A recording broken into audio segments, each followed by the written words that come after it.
সর্বোচ্চ আদালতের নির্দেশ অনুযায়ী পেনশন কমিউটেশনের অর্থ কিস্তি 128 মাসের মধ্যে শেষ করছে কেন্দ্রীয় সরকার।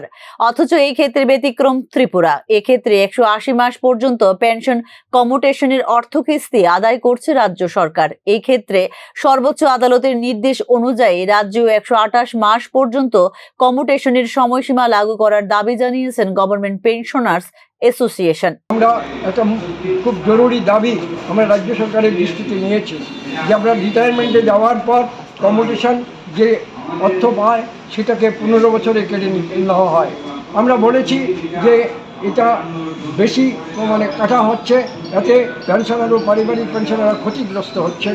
এটাকে 12 বছরের দাবি আমরা করেছিলাম এবং এই নিয়ে সুপ্রিম কোর্টের একটা কেস হয়েছিল এবং আপনারা শুনেছেন, পত্রপত্রিকাতেও দেখেছেন যে মাননীয় সুপ্রিম কোর্ট সেখানে বলেছেন 128 মাসের মধ্যে এই কমিউটেশন শেষ করতে হবে এবং 128 মাসের পরে পূর্ণ পেনশন প্রত্যেকে পেনশনার ও পারিবারিক পেনশনাররা যাতে পায় সে বিষয়ে সেখানে নির্দেশ দেওয়ার জন্য। সেটাও আমরা রাজ্য সরকারের দৃষ্টিতে নিয়েছি এবং সুপ্রিম কোর্টের রায়ও রাজ্য সরকারের দৃষ্টিতে রয়েছে, কিন্তু তার এখন পর্যন্ত কোনো সুরাহা হয়নি।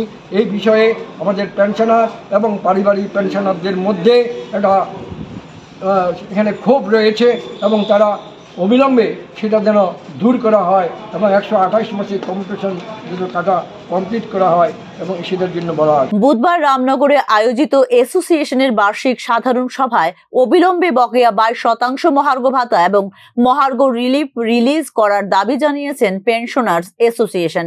জিনিসের দাম বাড়ছে এবং সেখানে আমাদের ডিএ বা ডিআর বৃদ্ধি হওয়ার কথা আমরা লক্ষ্য করছি। আমাদের সেখানে 22% ডিআর আমরা এখনও পাচ্ছি না, বকেয়া, দীর্ঘদিনের বকেয়া।